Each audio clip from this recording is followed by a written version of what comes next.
இருக்கா. அதனைத் தொடர்ந்து நாங்கள் யோகாசன பயிற்சி கடகடண்டு செய்துவிட்டு சரியாக 9:15க்கு ஆஸ்திரேலியாவிலிருந்து வருகின்றார் ஜெயரட்னம் அவர்கள். ஆங்கிலம் கற்போம். தொடர்ந்து கவிதை நேரம் பகுதி 1 சிவதர்சனி ராகவன் அவர்கள், தொடர்ந்து நகுலா சிவநாதன் அவர்கள் அணிய காத்திருக்கின்றார்கள்.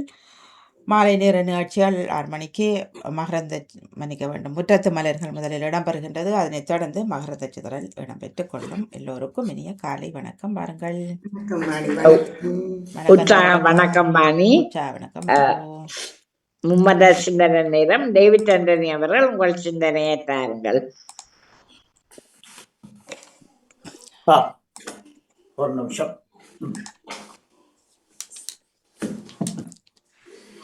ஆண்டவரே, நான் மன்றாடிய நாளில் எனக்கு செவிசாய்த்தீர் என்கின்ற திருப்பாடலாசிரியர் பிதாச்சுதன் தூயாவியின் பெயராலே ஆமென்.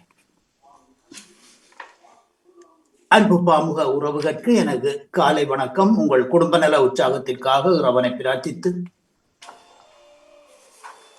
தவக்கால சிந்தனை வழங்குபவர் பிரான்சில் இருந்து டேவிட். தொடரன் 2024 தவக்காலம் 1ஆம் வாரம் வியாழன் தினமுமாகும். இன்று திரு அவை புனித மெட்டில்ட் அவர்களை நினைவு கூறுகின்றது.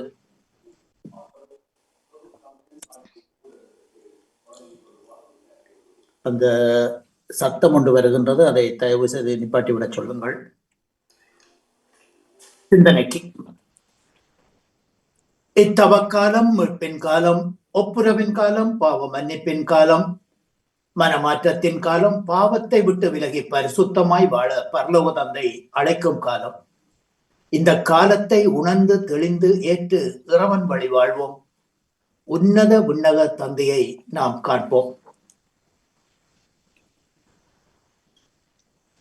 தவக்காலத்தின் இறை வார்த்தையாக எஸ்தர் ஆகமத்தில் இருந்து வாசகம்.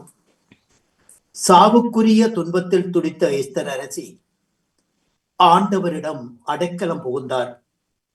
இந்நிலையில் இஸ்ராயேலின் கடவுளாகிய ஆண்டவரை அவர் பின்வருமாறு மன்றாடினார். ஆண்டவரே, எங்களை நினைவு கூறும், எங்கள் துன்ப வேளையில் உண்மையே எங்களுக்கு வெளிப்படுத்தும். தெய்வங்களுக்கெல்லாம் மன்னரே, அரசுகள் அனைத்துக்கும் ஆண்டவரே, எனக்கு துணிவை தாரும். சிங்கத்துக்கு முன் நாவன்மையுடன் பேசும் வரத்தை எனக்கு வழங்கும். எங்களுக்கு எதிராக போரிடுபவனை நம் மன்னர் வெறுக்கச் செய்யும். இதனால் அவனும் அவனைச் சேர்ந்தவர்களும் அழியச் செய்யும். ஆண்டவரே, உமது கண்மையால் எங்களை காப்பாற்றும். ஆதரவற்றவர்களுக்கு உம்மை தவிர வேறு துணையற்றவளுமாகிய எனக்கு உதவி செய்யும் என்று வேண்டினார். இது ஆண்டவர் வழங்கும் அருள் வாக்கு. இறைவா, உமக்கு நன்றி. தவக்காலத்தின் பாடலாக. அப்பா, நான் தவறு செய்தேன், உன் அன்பை உதறிச் சென்றேன், நான் கெட்டலைந்து ஓடி வந்தேன், என்னை கண்பாரும் முந்தன் பிள்ளை நான். அப்பா, நான் தவறு செய்தேன், உம் அன்பை உதறிச் சென்றேன், நான் கெட்டலைந்து ஓடி வந்தேன், என்னை கண்பாரும் முந்தன் பிள்ளை நான். வாழ்வுதரும் வார்த்தையெல்லாம் நீரென்று அறிந்த பின்னே வேறெங்கு நாம் போவோம், எங்கள் புகழிடம் நீரே அப்பா. அப்பா, நாம் தவறு செய்தோம், உம்மன்பை உதறிச் சென்றோம், நாம் கெட்டலைந்து ஓடி வந்தோம், எம்மை கண்பாரும் உந்தன் பிள்ளைகள் நாம்.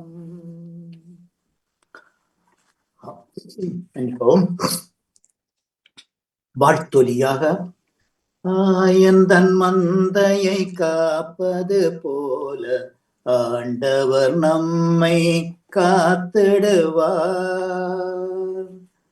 கடவுளே, தூயதோர் உள்ளத்தை எம்முள்ளே படைத்தருளும். உம் மீட்பின் மகிழ்ச்சியை மீண்டும் எமக்கு அளித்தருளும். மரநாத்தா. இன்றைய நற்செய்தியாக புனித மத்தேயு எழுதிய நற்செய்தியில் இருந்து வாசகம். அதிகாரம் 7, இறை வார்த்தைகள் 7 12 வரை. அக்காலத்தில் இயேசு தம் சீடரை நோக்கி கூறியதாவது: கேளுங்கள், உங்களுக்கு கொடுக்கப்படும். தேடுங்கள், கண்டடைவீர்கள். தட்டுங்கள், உங்களுக்கு திறக்கப்படும். ஏனெனில் கேட்கிற எவனும் பெறுகின்றான், தேடுகின்றவன் கண்டடைகின்றான், தட்டுகின்றவனுக்கு திறக்கப்படும். தன் மகன் அப்பம் கேட்டால் ஒருவன் கல்லை கொடுப்பானா? உங்களில் யாராவது அப்படி செய்வானா? அல்லது அவன் மீன் கேட்டால் பாம்பை கொடுப்பானா? ஆகவே தீயோராகிய நீங்கள் உங்கள் பிள்ளைகளுக்கு நற்கொடைகளை அளிக்க அறிவீர்களானால், வானகத்தில் உள்ள உங்கள் தந்தை தம்மிடம் கேட்பவர்களுக்கு எவ்வளவோ அதிகமாக நன்மை செய்வார். ஆகையால் உங்களுக்கு பிறர் என்னென்ன செய்ய வேண்டும் என்று நீங்கள் விரும்புகின்றீர்களோ அவற்றையெல்லாம் நீங்களும் அவர்களுக்கு செய்யுங்கள். இறை வாக்குகளும் திருச்சட்டமும் இதுவே என்றார். இது கிறிஸ்து வழங்கும் வாழ்வு தரும் நற்செய்தி. கிறிஸ்துவே உமக்கு புகழ். இன்றைய தவக்கால சிந்தனையாக நீங்களும் அவற்றையெல்லாம் அவர்களுக்கு செய்யுங்கள். இறை வாக்குகளும் திருச்சட்டமும் இதுவே. சீனாய் மலையிலே 10 கட்டளைகளை கொடுத்த இறைவன் மோயிசன் மூலமாக இஸ்ராயேல் மக்களுக்கு 10 கட்டளைகளை கொடுத்து அனுப்பினார். அதிலே முதலாவது கட்டளையாக, உன் கடவுளாகிய இறைவன் நானே, என்னை தவிர வேறு கடவுள் உனக்கு இல்லாமல் போவதாக என்றதை அந்த இஸ்ராயேல் மக்களுக்கு முதலில் தெரிவி. காரணம், அவர்கள் குடியிருந்த அந்த நாட்டிலே, அந்த எகிப்து நாட்டிலே, அங்கே பல்வேறு தேவதைகளையும் சிலைகளையும் செய்து அவர்கள் வணங்கி கொண்டிருந்த காலம் அது. ஆகவே இறைவன் அதை மோயிசன் மூலமாக அந்த மக்களுக்கு தெரியப்படுத்துகின்றார். அடுத்து வந்த 9ம், நீங்கள் இவற்றையெல்லாம் விரும்புவதெல்லாற்றையும் அவர்களுக்கு செய்யுங்கள் என்பதுதான். ஆகவே இந்த மிகுதியாக வருகின்ற 9 கட்டளைகளும் சமூக சமுதாய செயல்களுக்காக இறைவனால் கொடுக்கப்பட்ட அந்த கட்டளைகளை மோயிசன் கையில் எடுத்துக்கொண்டு எகிப்து தேசம் செல்லுகின்றார். ஆகவே இன்றைய நாளிலே, இன்றைய நற்செய்தியில் நாம் நம்பிக்கையோடு ஜெபிக்கும் போது இறைவன் நம் அனைவரையும் அவரது பிள்ளைகளாக ஏற்றுக்கொள்ளுகின்றார் என்பதை நமது ஆண்டவராகிய இயேசு நற்செய்தியின் வழியாக தருகின்றார். நம்முடைய தேவைகளை நிறைவேற்ற என்றும் தயாராக இருக்கின்றார். நான் நம்பிக்கையோடு ஜெபிக்கும் பொழுதும், உண்மையாக தேடும் பொழுதும், இறைவன் அருளை நாடும் பொழுதும் ஆண்டவர் நம்மை நிறைவாக ஆசீர்வதிக்கின்றார். ஆதலால் நாம் அவரிடம் நெருங்கி செல்லும் போது நாம் கேட்கும், தட்டும், தேடும் அனைத்தையும் மகிழ்ச்சியோடு தருவார் என்ற நம்பிக்கையோடு நாம் பயணிக்க இன்றைய நாளிலே அழைக்கப்பட்டிருக்கின்றோம். பிறர் நலம் கருதி வாழ செயல்படுவோம். கடவுளின் அன்புக்கு எல்லையே இல்லை. நாம் வெள்ளியை கேட்டால் தங்கத்தை தருவார், செல்வத்தை கேட்டால் ஞானத்தையும் சேர்த்து தருவார் என்று சொல்லி அரசராகமும் 1 அரசராகமும் 3ஆம் அதிகாரம் 5:13 நாம் வாசிக்கின்றோம். உடல் நலம் கேட்டால் உள்ள அமைதியும் சேர்த்து தருவார் என்று சொல்லி மத்தேயு சுவிசேஷம் 9ஆவது அதிகாரம் 2வது வசனத்திலே பார்க்கின்றோம். உலகத்தின் பல அதிசயங்களை படைத்த கடவுள் தனக்கென்று எதையும் வைக்காமல் மனிதர்களுக்கே தாரை வார்த்து கொடுத்தார். மனிதனின் சிறுமையை கண்டு மனிதன் தானே என்றில்லாமல் படைத்த உலகில் இடம் கொடுக்காது உலகத்தையே கொடுத்த கடவுளின் அன்பை வரையறுக்கத்தான் நம்மால் முடியுமோ? இன்றைய நாளிலே தந்த அந்த தவக்கால சிந்தனையின் முக்கியஸ்தமாக எஸ்தர் யூதப்பெண். பாரசீக மன்னன் அவளை மனம் முடித்திருந்தான். எஸ்தர் தன் இனமான இஸ்ரேல் காக்கப்பட வேண்டும் என்று கடவுளிடம் மன்றாடி அதன் பின் மன்னனிடம் கோரிக்கை விடுத்தாள். இதனால் தன் இனம் காக்கப்பட்டதுமன்றி மகிழ்வாக வாழ ஏதுவான சூழலும் உருவாகி இருந்தது. எவ்வாறு ஒரு மன்னனே பரிவு காட்டும் போது நம் கோரிக்கையை கடவுள் நிராகரிப்பாரா? இத்தகு அன்பு தெய்வம் நம்மிடம் விடுக்கும் சிந்தனை, கடவுள் நமக்கு என்னவெல்லாம் செய்தாரோ அவற்றையெல்லாம் பிறருக்கு செய்ய வேண்டும் என்பதே. அங்கேயே எடுத்துக்கொள்ள விரும்பினால் உன் மேலுடையையும் தாருங்கள், 1 கல் தொலை வர கட்டாயப்படுத்தினால் 2 கல் தொலை செல்லுங்கள் என்று சொல்லி புனித மத்தேயு எழுதிய நற்செய்தியிலே 5ஆம் அதிகாரம் 40-42 நாம் வாசித்தோம். அனைத்தையும் தர முன்வரும் இயேசுவுக்கு என்ன கைமாறு செய்ய போகின்றோம்? அதுதான் தவக்காலத்திலே நாம் செய்யும் செபம், தபம், ஒருத்தல், புறசிநேகம், அன்பு பருத்தியாக செயல்கள். இத்தவக்கால சிந்தனையில் இணைந்திருந்த அனைத்து பாமுக உறவுகளுக்கும் இந்நாளிலே இறைவன் நிறையாசி வழங்க வேண்டும் என்று சொல்லி எல்லோருக்கும் பொதுவான இறைவனை பிரார்த்தித்து விடைபெறும் இன்றைய நாள் நிகழ்ச்சிகள் அனைத்தும் இனிதே நடைபெற வாழ்த்துக்கள் கூறி அன்போடு விடைபெறுகின்றேன். அன்பு தங்கியே திருமதி தவமலர் கல்விராஜன் அவர்களே, மீண்டும் நாளைய சிந்தனையோடு அடுத்த தலைமுறை நோக்கி நாளைய தினம் 2ஆம் வெள்ளியாக, தவக்காலத்தில் 2ஆம் வெள்ளியாக வருகின்றது. ஆகவே தமிழ் மண்வள கலைகள் ஊக்குவிப்பு மாதத்தில் நன்றி, வணக்கம் தங்கியே. நாளைய தினம் சந்திப்போம். நன்றி. நன்றி வணக்கம் டேவிட் ஆண்டனி அவர்களே. உங்கள் சிந்தனைக்கு வாழ்த்துக்கள். அடுத்து நேவிஸ் பிலிப்ஸ் அவர்கள் உங்கள் சிந்தனையை தாருங்கள். இனிய காலை உற்சாக வணக்கம் திருமதி தவமலர் கல்விராஜன் அவர்களே. வணக்கம். வணக்கம். பாமுக உறவுகளுக்கும் திருமதி நடாமுகன் வாணிமுகன் அவர்களுக்கும், நச்சிந்தனை வழங்கியவருக்கும், நச்சிந்தனை வழங்க இருப்பவர்களுக்கும், கேட்டுக்கொண்டிருக்கும் உறவுகளுக்கும் என்னுடைய இனிமையான காலை வணக்கத்தை கூறிக்கொண்டு, அமைதியான இந்த நாளை எங்களுக்கு தந்த இறைவனை வாழ்த்தி போற்றி வணங்கிக் கொண்டு, என்னுடைய நச்சிந்தனை தொடர் இன்று 1843 என்னும் கூறிக்கொண்டு, இன்றைய தவக்காலத்தின் உணவாக கேளுங்கள் உங்களுக்கு கொடுக்கப்படும், தட்டுங்கள் திறக்கப்படும், தேடுங்கள் கண்டடைவீர்கள். இந்த உலகில் நாம் பலவற்றை தேடி அலைகின்றோம். பணம், பதவி, புகழ், உலக இன்பங்கள், பொழுதுபோக்கு என பலவற்றை தேடுகின்றோம். அவற்றை கண்டடைந்தாலும் அவற்றில் நாம் நிறைவு காண்பதில்லை. இத்தவக்காலத்தில் அதிகாலை நேரத்தில் இறை வார்த்தையில், நற்கருணையில் இயேசுவை தேடுவோம். பகலில் நமது பணியில், வேலைகளின் பரபரப்பில், அயலாருக்கு உதவும் வேளைகளில் ஆண்டவரை தேடுவோம். இரவில் அமைதியில் வேளையில் இறைவனை தேடுவோம். இன்று நாம் அவசரமான அதிவேகமான உலகில் வாழ்ந்து கொண்டிருக்கின்றோம். எதையும் உடனே பெற வேண்டும், கேட்டது கிடைக்க வேண்டும், அனுபவிக்க வேண்டும் என்று துடிக்கும் மனிதர்கள் காலை முதல் மாலை வரை எங்கே போகின்றோம், எதை தேடுகின்றோம், எதற்காக வாழ்கின்றோம், ஏன் உழைக்கின்றோம் என்று தெரியாமலே பொருட்களை தேடி, பணத்தை தேடி அலையும் மனிதர்கள் மத்தியில் இயேசுவின் வாழ்வையும் அவரது சிலுவையையும் நமதாக்கி நமது வாழ்க்கை பயணத்தில் வரும் துன்பங்கள், சிலுவைகளுக்கும் அர்த்தமுண்டு என்பதை உணர்ந்து இயேசுவோடு அவர் வழி தொடர்வோம்.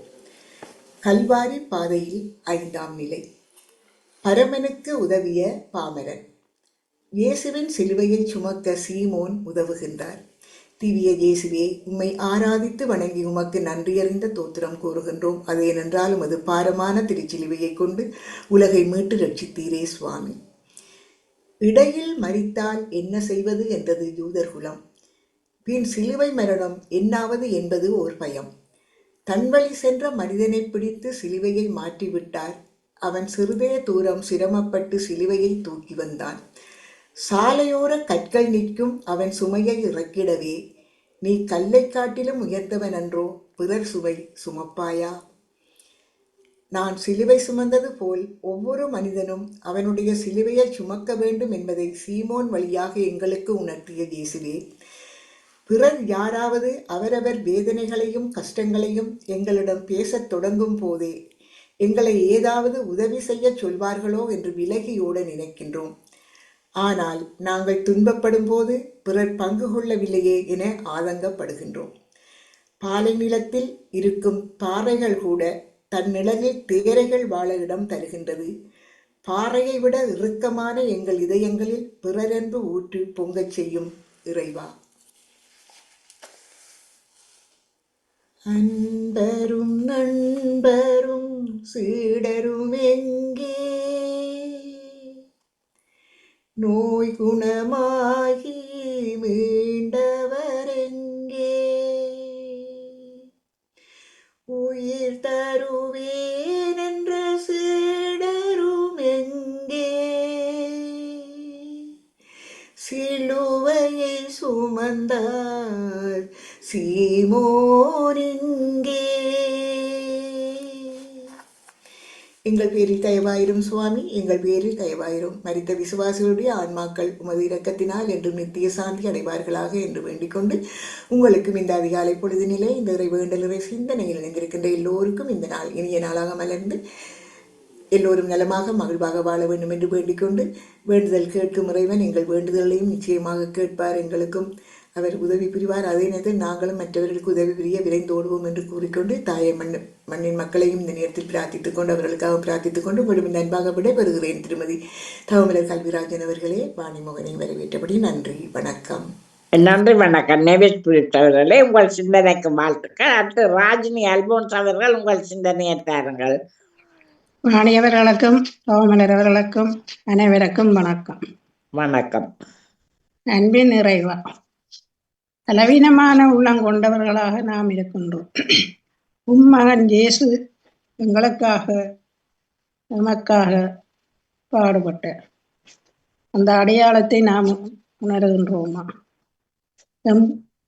மனிதரின் குரலை கேட்டு மனம் மாறிய போதும் வாழ்வு தரும் வார்த்தைகளை வழங்கும் உம் திருமகனின் குரலுக்கு நாங்கள் இன்னும் செவிசாய்க்காமல் இருப்பதற்காக எம்மை மன்னித்தருளும். நிலையான உண்மையை சேர்ந்து வாழ அருள் புரியும். எங்களை சுற்றியுள்ளவர்களை நாம் நினைக்கின்றோமா? நமக்கு எது நடக்கின்றது அல்லது அவர்களுக்கு எது நடக்கின்றது அதில் பங்கு கொள்றோமா? அவர்களின் அடையாளங்களை கண்டு தமது உள்ளத்தில் ஏற்படும் மாற்றமே மக்கு உகந்த பலி என உணரச் செய்கின்றோம். எனவே தவக்காலத்தில் உண்மையான மனமாற்றத்தோடும் உம்மை நோக்கி எங்களுக்கு பக்கபலமாக நீர் இருக்கவும் நாம் அதை கடைபிடிக்க வேண்டும் என்றும் இறைவனிடம் வேண்டுவோம். கிறிஸ்துவின் பாடுகள் என்னை தேற்றிடும், அருள் நிறை இயேசுவே என்னை கேட்டிடும், அரிய பயங்களும் என்னை வைத்திடும், பிரிந்திட வண்ணமாய் என்னை காட்டிடும், கிறிஸ்துவின் ஆத்மாவே என்னை ரட்சியும், கிறிஸ்துவின் தகமே என்னை ரட்சியும். நன்றி வணக்கம். நன்றி வணக்கம் ராஜினி அல்போன்ஸ் அவர்களே, உங்கள் சிந்தனைக்கு வாழ்த்துக்கள். அடுத்து அண்ணா பாலமுரளி அவர்கள் உங்கள் சிந்தனையை தாருங்கள். மீண்டும் ஒரு புதிய காலை பொழுதில் இணையச் செய்த இறைவனுக்கு நன்றியை கூறிக்கொண்டு பாமுகம் தொலைக்காட்சியில் இணைந்திருக்கும் அத்தனை உறவுகளுக்கும் எனது காலை வணக்கத்தையும் வாழ்த்துக்களையும் கூறிக்கொண்டு இன்று மத்தேயு நற்செய்தி அதிகாரம் 5 இறைவசனம் 43. உனக்கு அடுத்திருப்பவரிடம் அன்பு கூறுவாயாக, பகைவரிடம் வெறுப்பு கொள்வாயாக என கூறியிருப்பதை கேட்டிருக்கின்றீர்கள். ஆனால் நான் உங்களுக்கு சொல்லுகிறேன், உங்கள் பகைவரிடமும் அன்பு கூறுங்கள், உங்களை துன்புறுத்துவோருக்காக இறைவனிடம் வேண்டுங்கள். இது ஆண்டவர் வழங்கும் அருள்வாக்கு. இறைவா உமக்கு நன்றி. உனக்கு அடுத்திருப்போருக்கு அன்பு கூறுங்கள் என்று நாங்கள் பார்ப்போமானால், தாய் நாட்டிலேயாக இருக்கட்டுக்கும், இல்லை நாங்கள் புலம்பெயர்ந்து வாழும் மண்ணிலாக இருக்கட்டுக்கும், எத்தனையோ உயிர்கள், எத்தனையோ சிறுவர்களாக இருந்தாலும் சரி, வயோதிபர்களாக இருந்தாலும் சரி, அவர்களுக்கு ஒரு ஆதரவில்லாமல், அவர்களை ஒருவர் அரவணைக்க முடியாமல் தவித்து கொண்டிருப்பதை பார்க்கின்றோம். குறிப்பாக நம்முடைய பெற்றோர்கள் கைவிடப்பட்டவர்களாக வாழ்கின்றார்கள். அவர்களுக்கு அன்பு கூறவோ பரிவு காட்டவோ அவர்களை பாதுகாக்கவோ யாரும் இல்லாமல் வயோதிபர் இல்லங்களிலும் வீடுகளில் தனிமையிலும் வாடிக்கொண்டிருக்கின்றார்கள். அவர்களுக்கு நாம் சென்று உதவி புரிய நம்மால் முடியாத ஒரு கட்டத்தில் நாங்கள் வாழ்ந்து கொண்டிருந்தாலும் அவர்களுக்காக செபிப்பதற்கு நாங்கள் கடமைப்பட்டிருக்கின்றோம். எங்களால் முடிந்த ஒரு சிறு சிறு உதவிகளை இந்த தவக்காலத்தில் நம்மை ஒருத்து, நாம் உண்ணும் உணவை ஒரு நேர உணவாக ஒருத்து, நாம் செலவழிக்கும் பணத்தை உடையாக இருந்தாலும் சரி, வேறு செலவாக இருந்தால் அதையில் ஒருத்து இந்த தனித்திருப்போருக்கும் அனாதை குழந்தைகளுக்கும் நாங்கள் கொடுக்க இந்த தவக்காலத்தில் முயற்சி செய்ய வேண்டும். துன்புறுவோருக்காக இறைவனிடம் வேண்ட வேண்டும் என்று கூறியிருக்கின்றது. துன்புறும் மக்கள் இந்த உலகில் எவ்வளவோ பேர் இருக்கின்றார்கள். இன்று உலகத்தில் நடக்கும் போர்களாக இருக்கட்டும், இன அழிப்பாக இருக்கட்டும், இல்லை இயற்கை அழிவாக இருக்கட்டும், அதில் துன்பப்பட்டு இருக்கும் எத்தனையோ மக்கள் இருக்கின்றார்கள். இந்த தவக்காலத்தில் நாங்கள் எங்களை ஒருத்து முயற்சி செய்து ஒரு சிறிய தொகையாவது, ஒரு சிறிய உதவியாவது நம்மால் என்ற உதவியை செய்ய நாங்கள் முற்படுவோம்.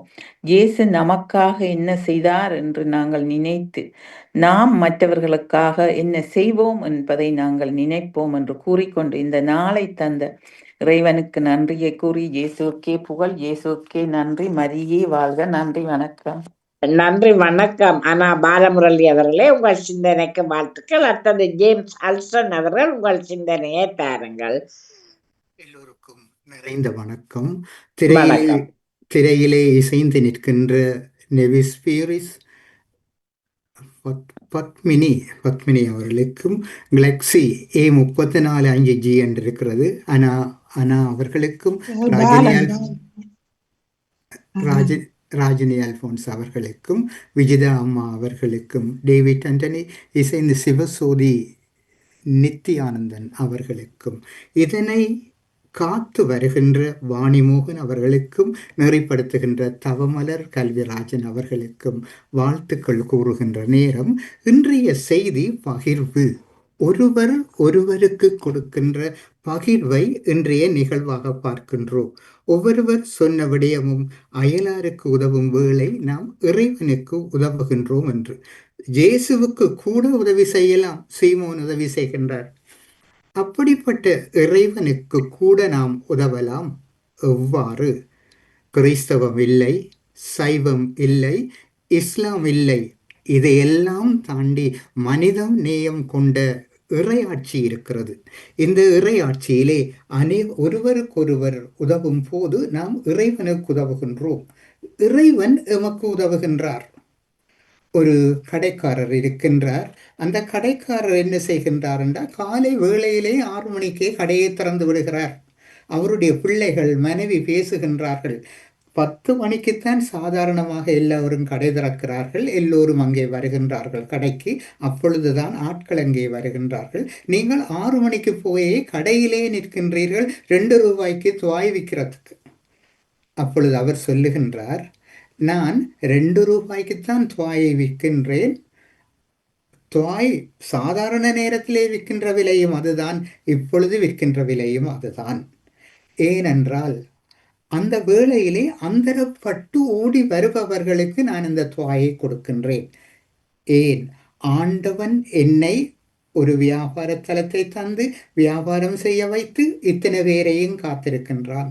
நான் இப்படி இறைவன் போல அந்தரப்பட்டு இறைவன் இன்னொருவர் ஊடாக என்னிடம் ஓடி வருகின்ற ஒருவருக்கு அது 2 ரூபாய் தான் நான் விட்டுவிட்டு போகிறேன். அதாவது எந்த விலையும் நான் கூட்டி கொடுக்கவில்லை என்று. இதை நாம் எடுத்து பார்த்தால் இறை எண்ணம் அவருக்கு கொடுக்கப்பட்டிருக்கிறது. அந்த இறை எண்ணத்தினூடாக இறைவன் அவரிடம் இந்த அந்தரப்பட்டவர்களூடாக தேடி வருகின்றார். தேடி வரும்போது அவர் அங்கே வியாபாரம் செய்கின்றார். இது ஒருவருக்கு செய்யும் ஒரு உதவி. வித்தியாசமான கோணத்திலே நாம் இதை பார்க்கின்றோம். இன்னொன்றை பார்த்தால் இன்று இங்கே உடற்பயிற்சி இருக்கின்றது. இந்த உடற்பயிற்சி யார் செய்கின்றார்கள் என்று தெரியவில்லை. தர்ஜினி சன்னோ என்னவோ யாரோ தெரியவில்லை. அதாவது இந்த உடற்பயிற்சி செய்பவர் இறைவனை மற்றவர்களுக்கு கொடுக்கிறார். எனக்கு உடல் வருத்தமாக இருக்கிறது, நோவாக இருக்கிறது, சுகம் பெற வேண்டும் என்றால் இவருடைய உடற்பயிற்சி மூலம் மற்றவர் குணமடைகின்றார். உண்மை என்னவென்றால் இறைவன் இவரூடாக மற்றவர்களுக்கு தன்னை கொடுக்கின்றார். இந்த இயற்கை இருக்கின்றது, இயற்கை எல்லாம் இறைவன் நிறைந்திருக்கின்றார். அவருடைய படைப்பின் படைப்புகள் எல்லாம் இந்த இயற்கையினூடாக எம்மோடு இசைந்து வருகிறது. இங்கே மதம் இல்லை, ஆனால் இறைவன் இருக்கின்றான். நாம் இறைவனுக்கு ஒவ்வொரு பெயர் வைத்து அழைத்து கொண்டிருக்கின்றோம். ஆகையினாலே மனிதர்களிலே மதம் கொண்டு வேறுபாடு காட்டாமல் மனித நேயம் கொண்டு வாழ்வதற்கு இன்றைய நாள் எமக்கு அழைப்பு தருகிறது. அன்பு நிறைந்த ஆண்டவா, அமைதியின் தூதுவனாய் என்னை பயன்படுத்தும். பகையுள்ள இடத்தில் பாசத்தையும், மனவேதனையுள்ள இடத்தில் மன்னிப்பையும், ஐயமுள்ள சூழலில் விசுவாசத்தையும், அவநம்பிக்கை அவ நம்பிக்கை உள்ள மனதில் நம்பிக்கையையும், இருள் சூழ்ந்த இடத்தில் ஒளியையும், துயரம் நிறைந்த உள்ளத்தில் மகிழ்ச்சியையும் வழங்கி எனக்கு அருள் புரியும். நான் ஆறுதல் பெறுவதை விட ஆறுதல் அளிக்கவும், பிறர் என்னை புரிந்து கொள்ள விரும்புவதை விட பிறரை புரிந்து கொள்ளவும், பிறருக்கு அன்பை அளிக்கவும் அருள் தாரும். இந்த வேளையிலே இறையாட்சியின் சிந்தனையை கேட்டுக்கொண்டிருக்கின்ற ஒவ்வொருவருக்கும், இன்றைய தினத்தினை பிறந்த தினத்தினை கொண்டாடுகின்றவர்கள், என்னுடைய பிறந்த தினத்தை யாராவது கொண்டாடுவார்களா என ஏங்கி நிற்கின்றவர்கள், வாசலிலே வந்து நின்று என்னுடைய மகன் இன்று என்னை சந்திக்க வரும் என்ற நம்பிக்கையோடு காத்திருந்து கிடைக்காமற் செல்பவர்கள், என்னுடைய பிள்ளை இன்று எனக்கு தொலைபேசி எடுக்கும் என்று காத்திருந்து அந்த தொலைபேசி அழைப்பு கிடைக்காமல் செல்லுகின்றவர்கள், இன்னும் எம்முடைய நாட்டில் போராடி கைகால்களை இழந்து இன்றும் வாழுகின்றவர்கள், எத்தனையோ பேர் இந்த இயற்கையின் அனர்த்தத்தினாலே பாதிக்கப்பட்டு வாழ்வது எப்படி என்று தெரியாமல் துடித்து கொண்டிருக்கின்ற ஒவ்வொருவருக்கும் இறைவன் ஒவ்வொருவரை ஆறுதலாக அனுப்பி அருள் தர வேண்டும் என்று வேண்டி நின்று விடைபெறுகிறேன். நன்றி, வணக்கம். நன்றி, வணக்கம். ஜேம்ஸ் அல்சன் அவர்களே, உங்கள் சிந்தனைக்கு வாழ்த்துக்கள். அடுத்து பாலன் வேலுப்பிள்ளை அவர்கள் உங்கள் சிந்தனையை தாருங்கள். மீண்டும் ஒரு புதிய நாளை காண தந்த என்றென்றும் உயிரோடு இருக்கின்ற சுராஜனுக்கு இருதயத்தின் ஆழத்திலிருந்து கோடான கோடி நன்றிகளை சொல்லிக்கொண்டு, அப்படி அன்பு சகோதரி தாமலர் கல்விராஜனுக்கு இனிமையான காலை வணக்கம். நலமா இருக்கீங்களா? இனிமையான காலை வணக்கம் பாலன். நான் மிக உற்சாகமாக இருக்கிறேன். மிக்க நன்றி. நீங்களும் உற்சாகம் தானே? நான் உற்சாகமாக இருக்கேன் சாரி. மிக்க நன்றி சகோதரி. நன்றிகளை சொல்லிக்கொண்டு, அப்படி அன்பு சகோதரி திருவாதி கலைவாணி மோகனுக்கும், அன்பு சகோதரர் திருவாளர் நடா மோகனுக்கும் மற்றும் காமத்து கடன் சிறப்பிக்கிற அனைத்து குடும்ப உறவுகளுக்கும் இனிமையான கால வணக்கங்களை குறிக்கொள்வதோடு, எல்லோருடைய சூழ்நிலங்களை விசாரித்தபடி எல்லா உறவுகளுக்கும் உலக இறைச்சருடைய ஆசீர்வாதங்கள் அனுதினமும் கிடைக்க வேண்டும் என்று சொல்லி எல்லோரையும் உலக இறைச்சர் நாமத்தில் வாழ்த்தி கொண்டு, அண்டல் தீச்சமோட்டை வேலுப்பிள்ளை பாலன் இந்த கிறிஸ்தவ 742 என்று சொல்லிக்கொண்டு, வளமை போல பரிசுத்த வேதம் பைபிள்ல இருந்து பழைய ஏற்பாட்டுல யாத்ராகமம் 9ஆம் அதிகாரம் இறைவார்த்தைகள் 7-15 முடியும். கர்த்தருடைய பரிசுத்தமுள்ள நாமத்துக்கு ஸ்தோத்திரம். பார்வோன் விசாரித்து இஸ்ரவேலரின் மிருக ஜீவன்களில் ஒன்றாகிலும் சாகவில்லை என்று அறிந்தான். பார்வோனுடைய இருதயமோ கடினப்பட்டது, அவன் ஜனங்களை போக விடவில்லை. அப்பொழுது கர்த்தர் மோசேயையும் ஆரோனையும் நோக்கி, உங்கள் கைப்பிடி நிறைய சூளையின் சாம்பலை அள்ளி கொள்ளுங்கள். மோசே அதை பார்வோனுடைய கண்களுக்கு முன் வானத்துக்கு நேராக இறக்க கடவன். அது எகிப்து தேசம் மீதெங்கும் தூசியாகி எகிப்து தேசமெங்கும் மனிதர் மேலும் மிருக ஜீவன்கள் மேலும் எரிபந்தமான கொப்புளங்களை எழும்ப பண்ணும் என்றார். அப்படியே அவர்கள் சூளையின் சாம்பலை அள்ளிக்கொண்டு பார்வோனுக்கு முன்பாக வந்து நின்றார்கள். மோசே அதை வானத்துக்கு நேராக இறைத்தான். அப்பொழுது மனிதர் மேலும் மிருக ஜீவன்கள் மேலும் எரிபந்தமான கொப்பளங்கள் எழும்பிற்று. அந்த கொப்பளங்கள் மந்திரவாதிகள் மேலும் எகிப்தியர் எல்லார் மேலும் உண்டானதினால் அந்த கொப்புளங்கள் நிமித்தம் மந்திரவாதிகளும் மோசேக்கு முன்பாக நிற்க கூடாதிருந்தது. ஆனாலும் கர்த்தர் மோசேயோட சொல்லியிருந்தபடியே கர்த்தர் பார்வோனின் இருதயத்தை கடினப்படுத்தினார். அவன் அவர்களுக்கு செவி கொடுக்கவில்லை. அப்பொழுது கர்த்தர் மோசேயை நோக்கி, நீ அதிகாலமே எழுந்திருந்து போய் பார்வோனுக்கு முன்பாக நின்று எனக்கு ஆராதனை செய்ய என் ஜனங்களை அனுப்பிவிடு என்றார். விடாதிருந்தால் பூமி எங்கும் என்னை போல வேறொருவரும் இல்லை என்பதை நீ அறியும்படிக்கு இந்த முறை நான் சகல வாதைகளையும் உன் இருதயத்திலும் உன் ஊழியக்காரர் மேலும் உன் ஜனங்கள் மேலும் அனுப்புவேன். நீ பூமியில் இராமல் அழிவுண்டு போகும்படி நான் என் கையை நீட்டி உன்னையும் உன் ஜனங்களையும் கொள்ளை நோயினால் பாதிப்பேன். என்னுடைய வல்லமையை உன்னிடத்தில் காண்பிக்கும்படியாகவும் என் நாமம் பூமியிலெங்கும் பிரஸ்தாவமாகும்படியாகவும் உன்னை நிலை நிறுத்தினேன். நீ என் ஜனங்களை போக விடாமல் இன்னும் அவர்களுக்கு விரோதமாய் உன்னை உயர்த்துகிறாயா? தொடர்ச்சி சோதனை நாளை தொடர்ந்து சொல்லிக்கொண்டு கர்த்தருடைய பரிசுத்த நாமத்துக்கு ஸ்தோத்திரம். இயேசுவே எனக்கு என்று யாருமே இல்லை, தேவனே எனக்கு என்று யாருமே இல்லை. இயேசுவே எமக்கு என்று யாருமே இல்லை, தேவனே எமக்கு என்று யாருமே இல்லை. உலகம் என்னை வெறுக்கும் போது உடைந்து போகின்றேன், நம்பும் மனிதர் விலகும் போது நெஞ்சம் வலிக்குதே. உலகம் என்னை வெறுக்கும் போது உடைந்து போகின்றேன், நம்பும் மனிதர் விலகும் போது நெஞ்சம் வலிக்குதே. யாருமில்லை தேற்றிட, யாருமில்லை உதவிட, யாருமில்லை தேற்றிட, யாருமில்லை உதவிட.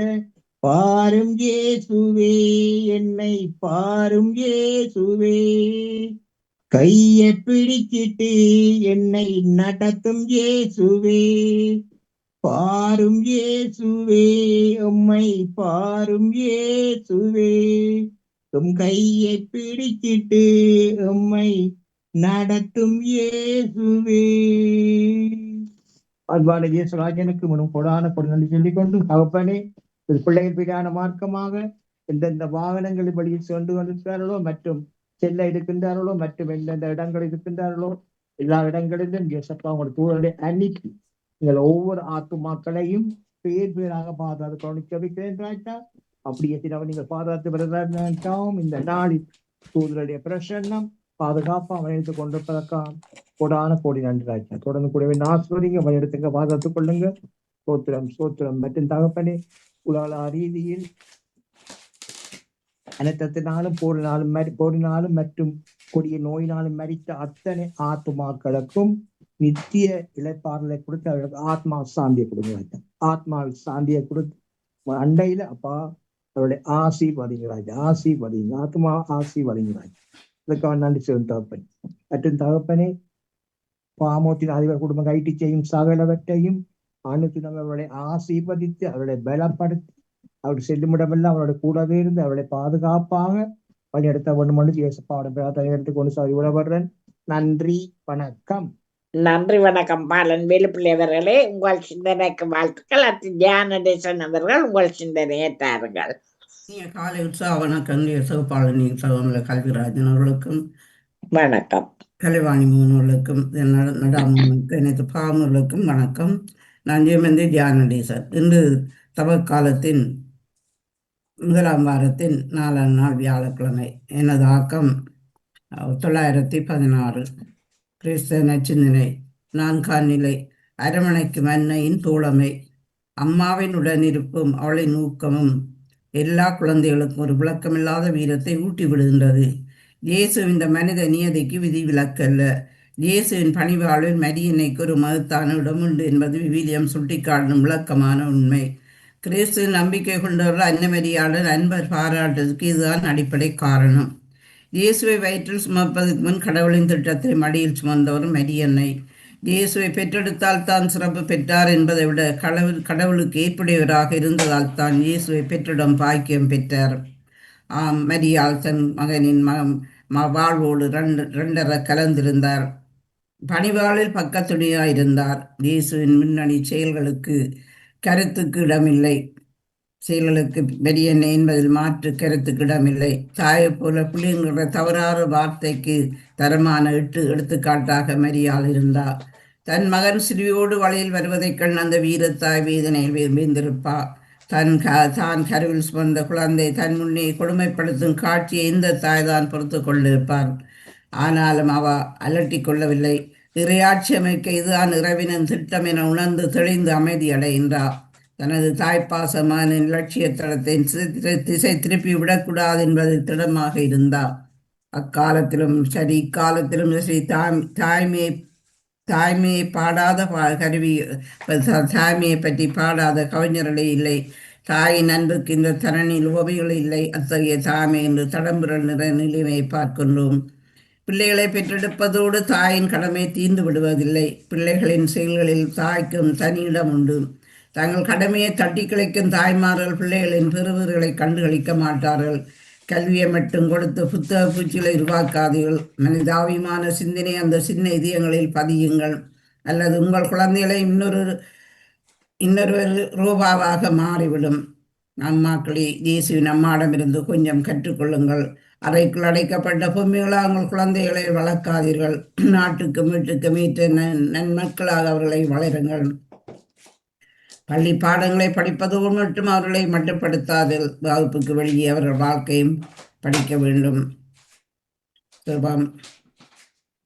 அன்னைமையாவை அம்மாக பெற்ற ஜீசுவி சமூக அக்கறையுள்ள அம்மாக்கள் எங்களுக்கு தாரும். பிள்ளைகளும் பொதுநல பணிகளுக்கு தூணாக நின்று துணிவையும் துணிவான அம்மாக்களையும் எங்களுக்கு தாருங்கள்.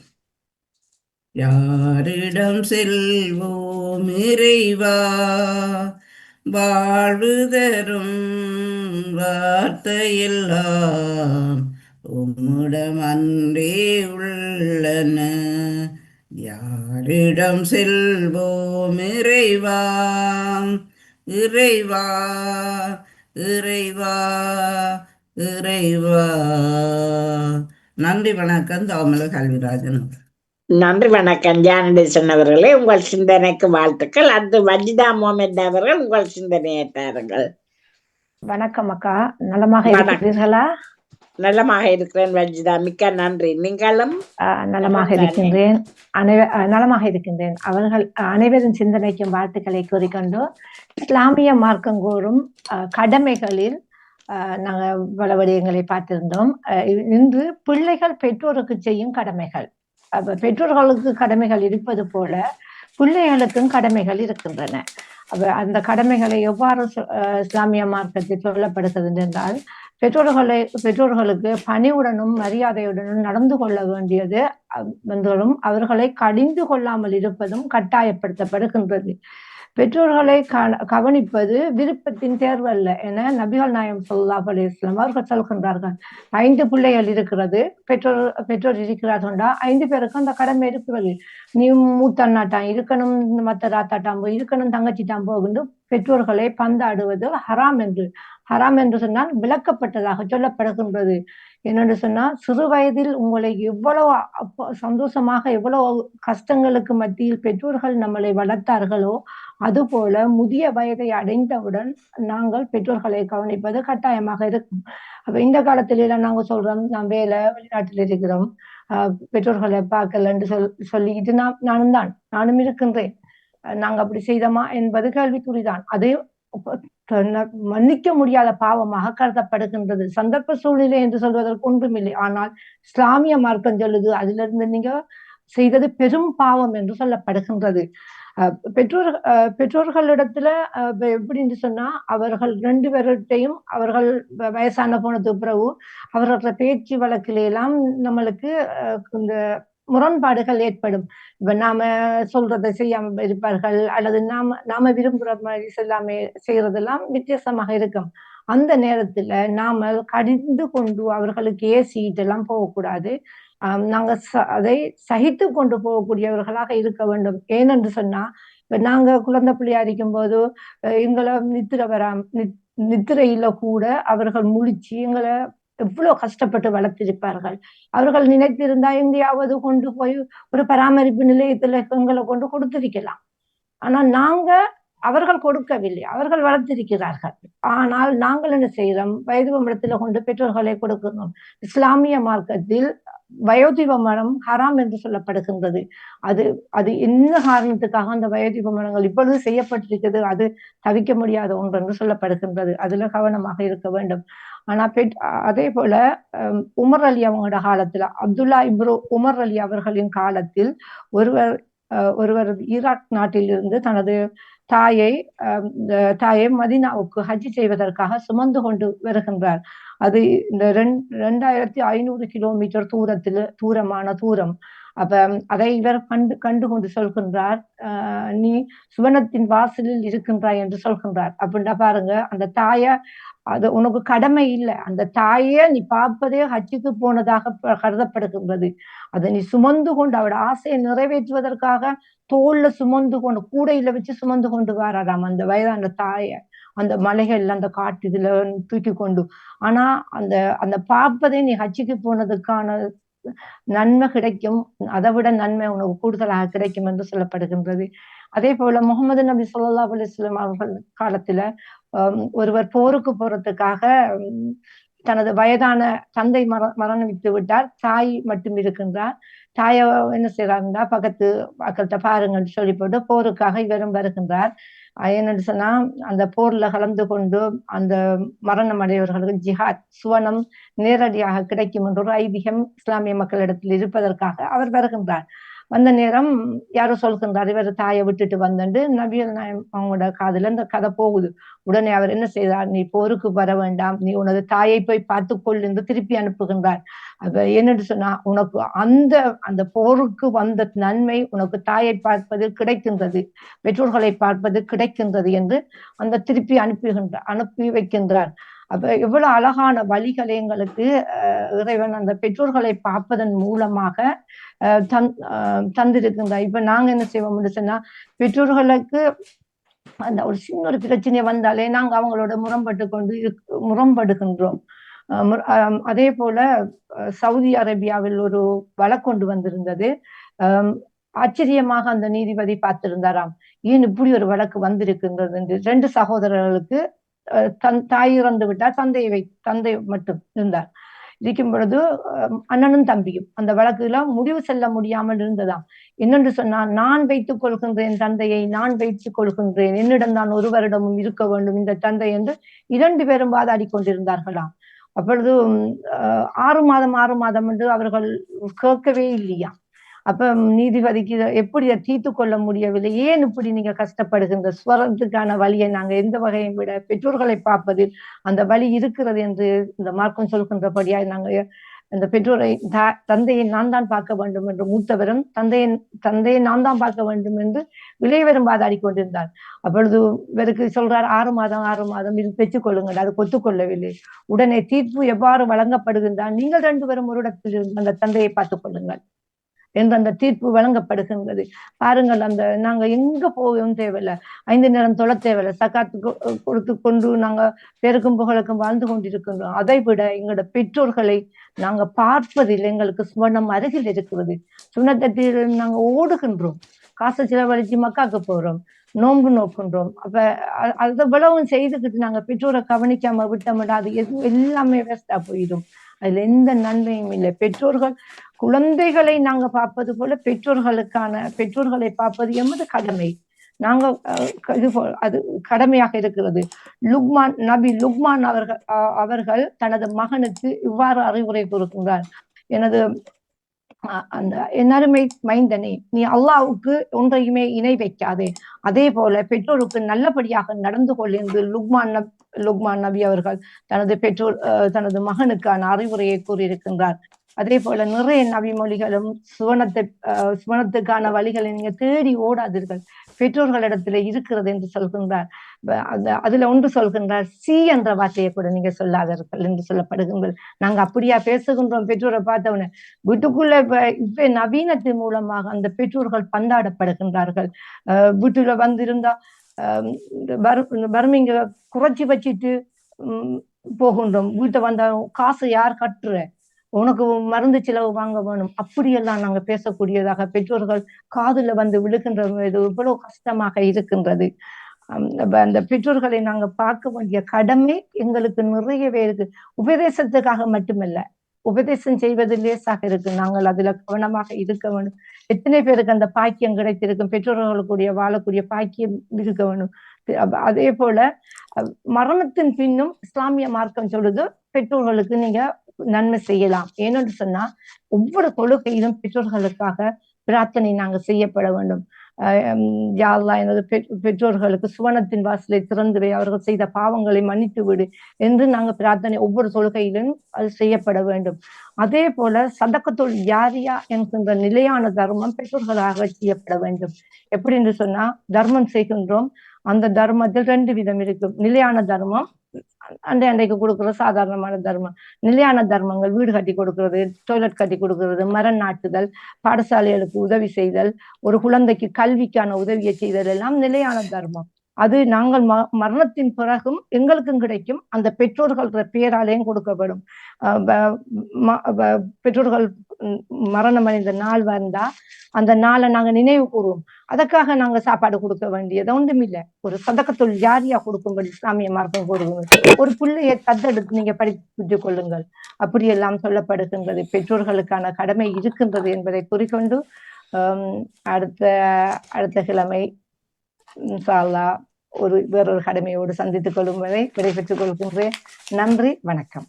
நன்றி, வணக்கம். வஜிதா முகமது அவர்களே, உங்கள் சிந்தனைக்கு வாழ்த்துக்கள். இன்று கிறிஸ்தவ சிந்தனை தந்த டேவிட் ஆண்டனி அவர்கள், ஜானடேசன் அவர்கள், நேவிஸ் பிலிப்ஸ் அவர்கள், ராஜினி அல்போர்ட் அவர்கள், அனா பாலமுரளி அவர்கள், ஜேம்ஸ் அல்சன் அவர்களுக்கும் வாழ்த்து கூறியபடி இஸ்லாமிய சிந்தனை தந்த வஜிதா முகமதுக்கும் வாழ்த்து கூறி வாணி தொடருங்கள். நன்றி, வணக்கம். மிக்க மிக்க நன்றி அக்கா. தொடர்ந்து கொள்வோம். நன்றி, வணக்கம். நன்றி, வணக்கம். நன்றி, வணக்கம். நிறைவுக்கு வருகின்றது சிந்தனை நேரம். எல்லோருக்குமே நன்றி. தொகுப்போடு தமிழ் அக்காவிற்கும் நன்றி, வணக்கம்.